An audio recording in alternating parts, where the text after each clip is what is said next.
Greetings, gentle being. I am Thorn Winter, and this is Dread Glimpse. This is our first episode, 12th of May, 2020.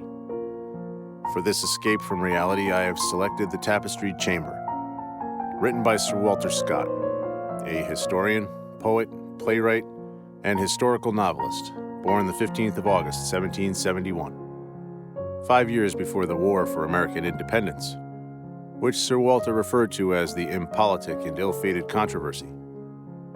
The Tapestried Chamber was published in 1829, just 3 years before Sir Walter laid down his pen and died in 1832. Sir Walter crafted such notable classics as Ivanhoe, Rob Roy, and The Lady of the Lake.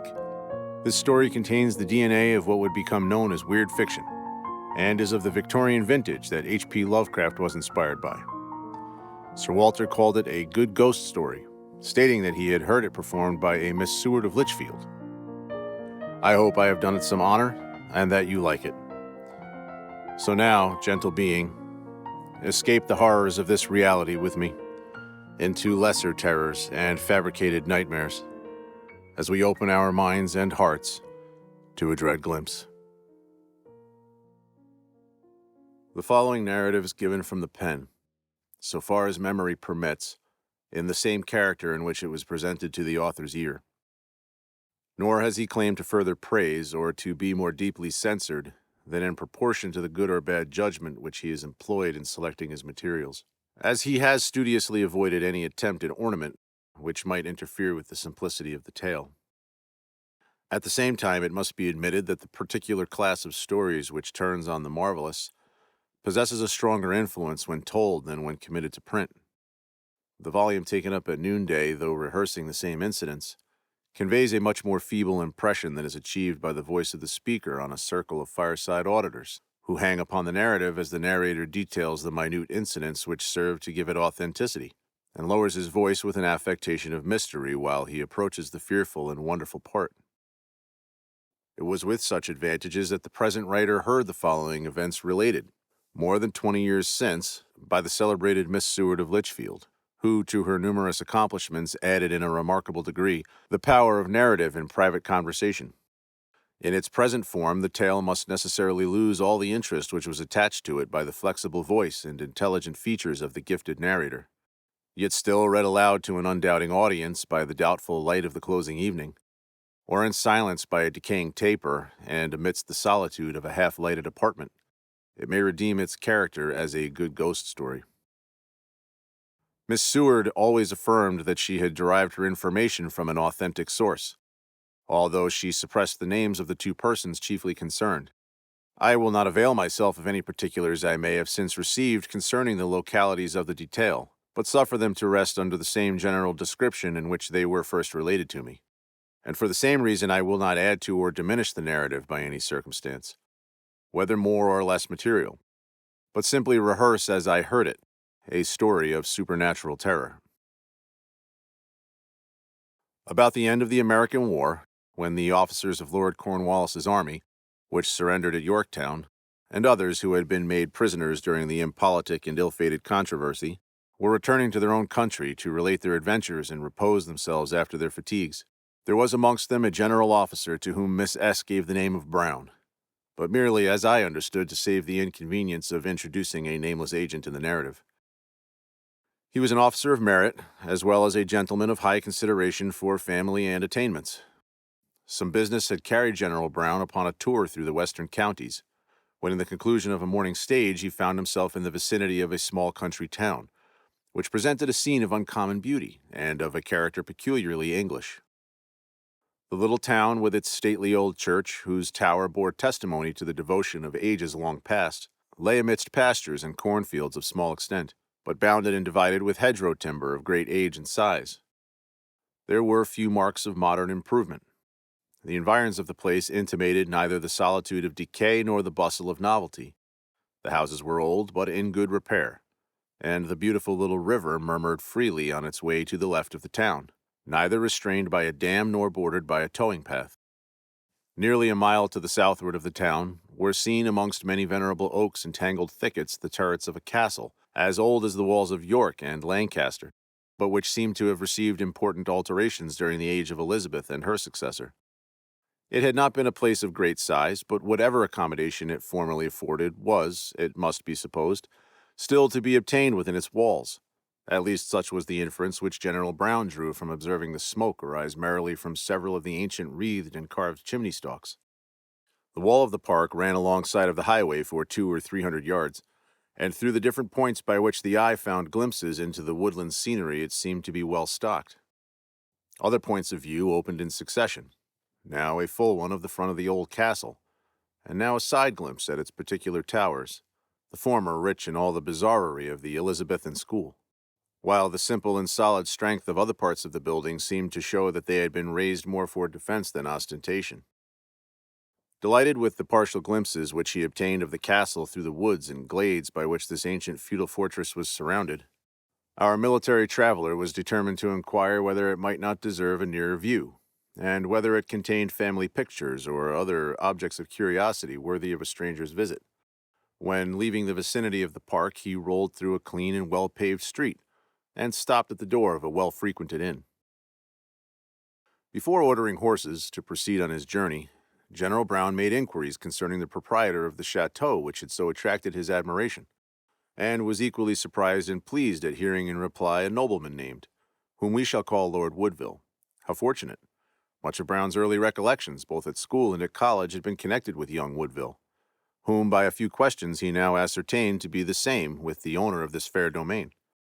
He had been raised to the peerage by the decease of his father a few months before, and as the general learned from the landlord, the term of mourning being ended, was now taking possession of his paternal estate in the jovial season of merry autumn, accompanied by a select party of friends, to enjoy the sports of a country famous for game. This was delightful news to our traveler. Frank Woodville had been Richard Brown's fag at Eton, and his chosen intimate at Christ Church. Their pleasures and their tasks had been the same, and the honest soldier's heart warmed to find his early friend in possession of so delightful a residence, and of an estate, as the landlord assured him with a nod and a wink, fully adequate to maintain and add to his dignity. Nothing was more natural than that the traveler should suspend a journey, which there was nothing to render hurried, to pay a visit to an old friend under such agreeable circumstances. The fresh horses, therefore, had only the brief task of conveying the general's traveling carriage to Woodville Castle. A porter admitted them at a modern Gothic lodge, built in that style to correspond with the castle itself, and at the same time rang a bell to give warning of the approach of visitors. Apparently the sound of the bell had suspended the separation of the company, bent on the various amusements of the morning, for on entering the court of the chateau, several young men were lounging about in their sporting dresses, looking at and criticizing the dogs which the keepers held in readiness to attend their pastime. As General Brown alighted, the young lord came to the gate of the hall, and for an instant gazed as at a stranger upon the countenance of his friend, on which war with its fatigues and its wounds had made a great alteration. The uncertainty lasted no longer than till the visitor had spoken, and the hearty greeting which followed was such as can only be exchanged betwixt those who have passed together the merry days of careless boyhood or early youth. "If I could have formed a wish, my dear Brown," said Lord Woodville, "it would have been to have you here, of all men, upon this occasion which my friends are good enough to hold as a sort of holiday. Do not think you have been on watch during the years you have been absent from us. I have traced you through your dangers, your triumphs, your misfortunes, and was delighted to see that, whether in victory or defeat, the name of my old friend was always distinguished with applause." The general made a suitable reply, and congratulated his friend on his new dignities, and the possession of a place and domain so beautiful. "Nay, you have seen nothing of it as yet," said Lord Woodville, "and I trust you do not mean to leave us until you are better acquainted with it. It is true, I confess, that my present party is pretty large, and the old house, like other places of the kind, does not possess so much accommodation as the extent of the outward walls appears to promise. But we can give you a comfortable old-fashioned room, and I venture to suppose that your campaigns have taught you to be glad of worse quarters." The general shrugged his shoulders and laughed. "I presume," he said, "the worst apartment in your chateau is considerably superior to the old tobacco cask in which I was fain to take up my night's lodging, when I was in the bush, as the Virginians call it, with the light corps. There I lay, like Diogenes himself, so delighted with my covering from the elements that I made a vain attempt to have it rolled on to my next quarters. But my commander for the time would give way to no such luxurious provision, and I took farewell of my beloved cask with tears in my eyes. Well, then, "Since you do not fear your quarters," said Lord Woodville, "you will stay with me a week at least. Of guns, dogs, fishing rods, flies, and means of sport by sea and land, we have enough and to spare. You cannot pitch on an amusement, but we will find the means of pursuing it. But if you prefer the gun and pointers, I will go with you myself and see whether you have mended your shooting, since you have been amongst the Indians of the back settlements." The general gladly accepted his friendly host's proposal in all its points. After a morning of manly exercise, the company met at dinner, where it was the delight of Lord Woodville to conduce the display of the high properties of his recovered friend, so as to recommend him to his guests, most of whom were persons of distinction. He led General Brown to speak of the scenes he had witnessed, and as every word marked alike the brave officer and the sensible man who retained possession of his cool judgment under the most imminent dangers, the company looked upon the soldier with general respect, as on one who had proved himself possessed of an uncommon portion of personal courage, that attribute of all others of which everybody desires to be thought possessed. The day at Woodville Castle ended as usual in such mansions. The hospitality stopped within the limits of good order. Music, in which the young lord was a proficient, succeeded to the circulation of the bottle. Cards and billiards, for those who preferred such amusements, were in readiness, but the exercise of the morning required early hours, and not long after 11 o'clock the guests began to retire to their several apartments. The young lord himself conducted his friend General Brown to the chamber destined for him, which answered the description he had given of it, being comfortable but old-fashioned. The bed was of the massive form used in the end of the 17th century, and the curtains of faded silk heavily trimmed with tarnished gold. But then the sheets, pillows, and blankets looked delightful to the campaigner when he thought of his mansion, the Cask. There was an air of gloom in the tapestry hangings, which, with their worn-out graces, curtained the walls of the little chamber, and gently undulated as the autumnal breeze found its way through the ancient lattice window, which pattered and whistled as the air gained entrance. The toilet, too, with its mirror turbaned after the manner of the beginning of the century, with a coiffure of murrey-colored silk, and its 100 strange-shaped boxes providing for arrangements which had been obsolete for more than 50 years, had an antique and, insofar, a melancholy aspect. But nothing could blaze more brightly and cheerfully than the 2 large wax candles, or if aught could rival them, it was the flaming, bickering faggots in the chimney that sent at once their gleam and their warmth through the snug apartment, which, notwithstanding the general antiquity of its appearance, was not wanting in the least convenience that modern habits rendered either necessary or desirable. "This is an old-fashioned sleeping apartment, General," said the young lord, "but I hope you find nothing that makes you envy your old tobacco cask." "I am not particular respecting my lodgings," replied the general. "Yet were I to make any choice, I would prefer this chamber by many degrees to the gayer and more modern rooms of your family mansion. Believe me that when I unite its modern air of comfort with its venerable antiquity, and recollect that it is your lordship's property, I shall feel in better quarters here than if I were in the best hotel London could afford. I trust, I have no doubt, you will find yourself as comfortable as I wish you, my dear general," said the young nobleman, and once more bidding his guest good night, he shook him by the hand and withdrew. The general once more looked round him, and internally congratulating himself on his return to peaceful life, the comforts of which were endeared by the recollection of the hardships and dangers he had lately sustained, undressed himself and prepared for a luxurious night's rest. Here, contrary to the custom of this species of tale, we leave the general in possession of his apartment until the next morning. The company assembled for breakfast at an early hour, but without the appearance of General Brown, who seemed the guest that Lord Woodville was desirous of honoring above all whom his hospitality had assembled around him. He more than once expressed surprise at the general's absence, and at length sent a servant to make inquiry after him. The man brought back information that General Brown had been walking abroad since an early hour of the morning, in defiance of the weather, which was misty and ungenial. "The custom of a soldier," said the young nobleman to his friends. "Many of them acquire habitual vigilance, and cannot sleep after the early hour at which their duty usually commands them to be alert." Yet the explanation which Lord Woodville thus offered to the company seemed hardly satisfactory to his own mind, and it was in a fit of silence and abstraction that he waited the return of the general. It took place near an hour after the breakfast bell had rung. He looked fatigued and feverish. His hair, the powdering and arrangement of which was at this time one of the most important occupations of a man's whole day, and marked his fashion as much as in the present time the tying of a cravat or the want of one, was disheveled, uncurled, void of powder, and dank with dew. His clothes were huddled on with a careless negligence, remarkable in a military man whose real or supposed duties are usually held to include some attention to the toilet. and his looks were haggard and ghastly in a peculiar degree. "So you have stolen a march upon us this morning, my dear General," said Lord Woodville. "Or you have not found your bed so much to your mind as I had hoped, and you seem to expect. How did you rest last night?" "Oh, excellently well, remarkably well. Never better in my life," said General Brown rapidly, and yet with an air of embarrassment which was obvious to his friend. He then hastily swallowed a cup of tea, and neglecting or refusing whatever else was offered, seemed to fall into a fit of abstraction. "You will take the gun today, General?" said his friend and host, but had to repeat the question twice ere he received the abrupt answer. "No, my lord. I am sorry I cannot have the opportunity of spending another day with your lordship. My post horses are ordered and will be here directly." All who were present showed surprise, and Lord Woodville immediately replied, "Post horses, my good friend? What could you possibly want with them when you promised to stay with me quietly for at least a week?"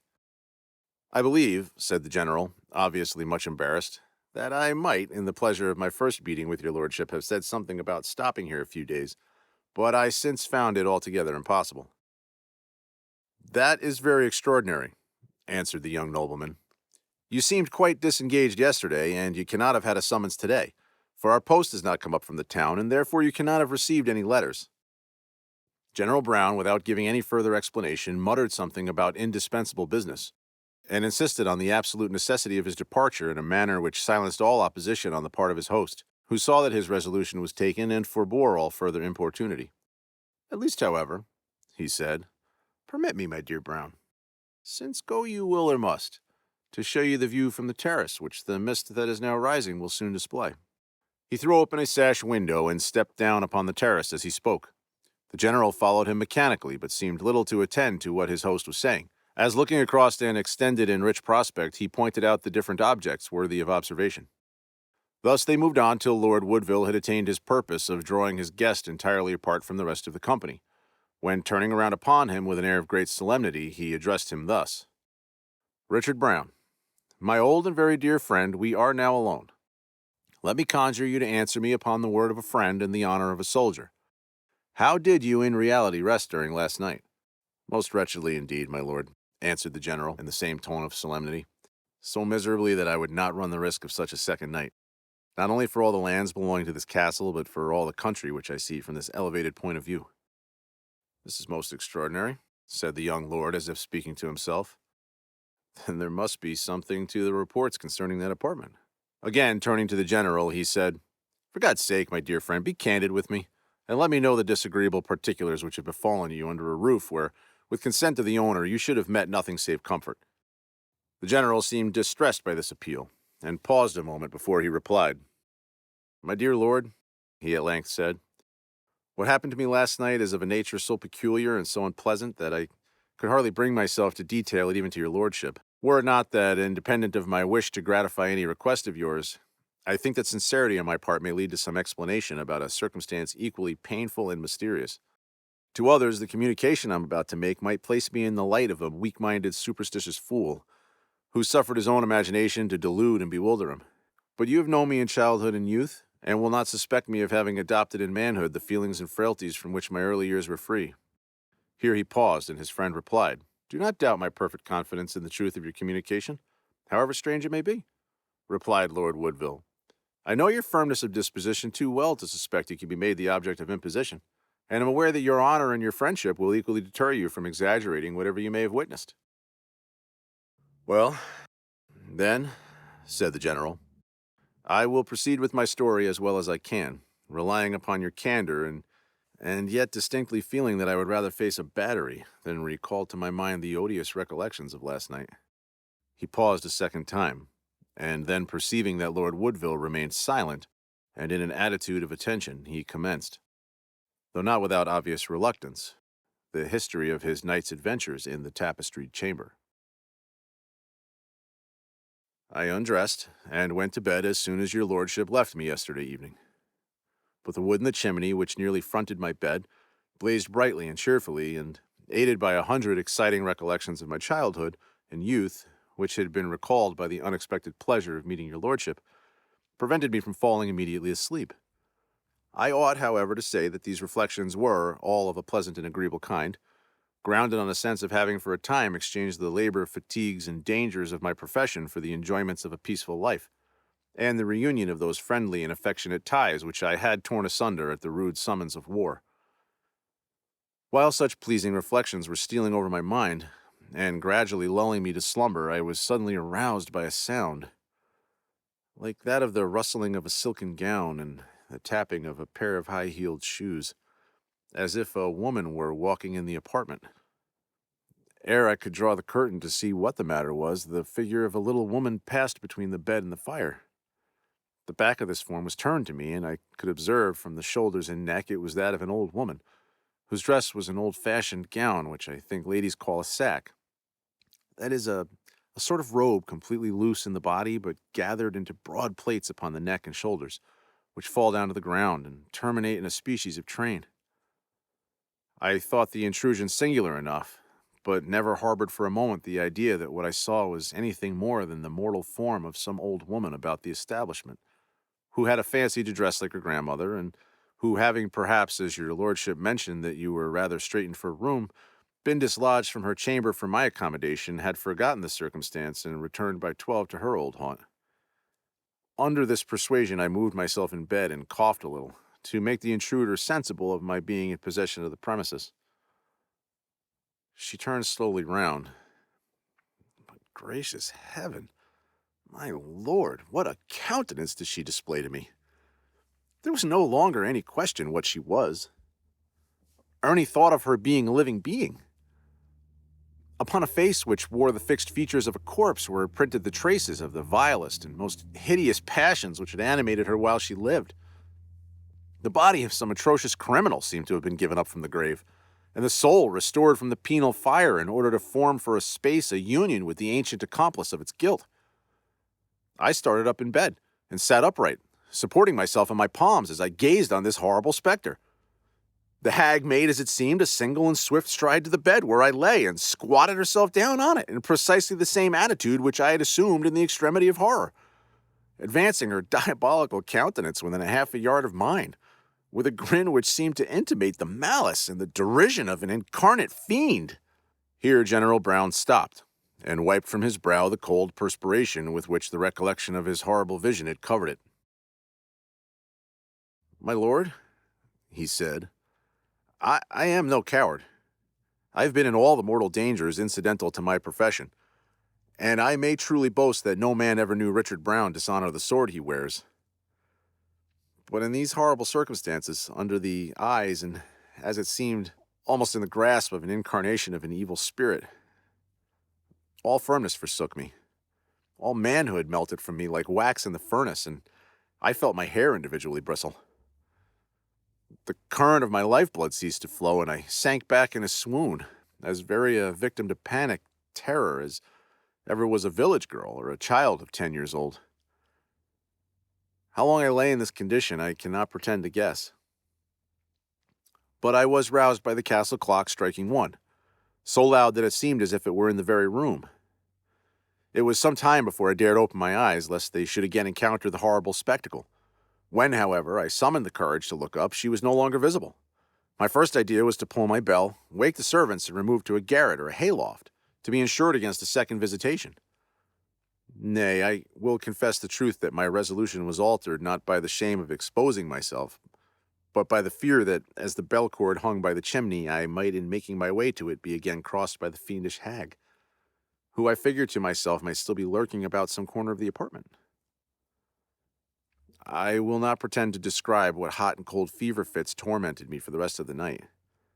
Through broken sleep, weary vigils, and that dubious state which forms the neutral ground between them, 100 terrible objects appeared to haunt me. But there was the great difference betwixt the vision which I have described and those which followed, that I knew the last to be deceptions of my own fancy and overexcited nerves.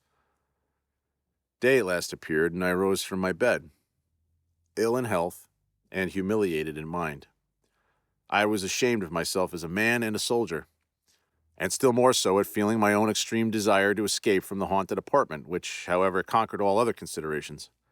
So that, huddling on my clothes with the most careless haste, I made my escape from your lordship's mansion, to seek in the open air some relief to my nervous system, shaken as it was by this horrible encounter with a visitant, for such I must believe her, from the other world. Your lordship has now heard the cause of my discomposure and of my sudden desire to leave your hospitable castle. In other places I trust we may often meet, but God protect me from ever spending a second night under that roof." Strange as the general's tale was, he spoke with such a deep air of conviction that it cut short all the usual commentaries which are made on such stories. Lord Woodville never once asked him if he was sure he did not dream of the apparition, or suggested any of the possibilities by which it is fashionable to explain supernatural appearances as wild vagaries of the fancy, or deceptions of the optic nerves. On the contrary, he seemed deeply impressed with the truth and reality of what he had heard, and after a considerable pause regretted with much appearance of sincerity that his early friend should in his house have suffered so severely. "I am the more sorry for your pain, my dear Brown," he continued, "that it is the unhappy though most unexpected result of an experiment of my own. You must know that for my father and grandfather's time at least, the apartment which was assigned to you last night had been shut on account of reports that it was disturbed by supernatural sights and noises. When I came a few weeks since into possession of the estate, I thought the accommodation which the castle afforded for my friends was not extensive enough to permit the inhabitants of the invisible world to retain possession of a comfortable sleeping apartment. I therefore caused the Tapestried Chamber, as we call it, to be opened, and without destroying its air of antiquity, I had such new articles of furniture placed in it as became the modern times. Yet as the opinion that the room was haunted very strongly prevailed among the domestics, and was also known in the neighborhood and to many of my friends, I feared some prejudice might be entertained by the first occupant of the Tapestried Chamber, which might tend to revive the evil report which it had labored under, and so disappoint my purpose of rendering it a useful part of the house. I must confess, my dear Brown, that your arrival yesterday, agreeable to me for 1,000 reasons besides, seemed the most favorable opportunity of removing the unpleasant rumors which attached to the room, since your courage was indubitable and your mind free of any preoccupation on the subject. I could not therefore have chosen a more fitting subject for my experiment." "Upon my life," said General Brown, somewhat hastily, "I am infinitely obliged to your lordship, very particularly indebted indeed. I am likely to remember for some time the consequences of the experiment, as your lordship is pleased to call it." "Nay, now you are unjust, my dear friend," said Lord Woodville. "You have only to reflect for a single moment in order to be convinced that I could not augur the possibility of the pain to which you have been so unhappily exposed. I was yesterday morning a complete skeptic on the subject of supernatural appearances. Nay, I am sure that had I told you what was said about that room, those very reports would have induced you, by your own choice, to select it for your accommodation. It was my misfortune, perhaps my error, but really cannot be termed my fault, that you have been afflicted so strangely."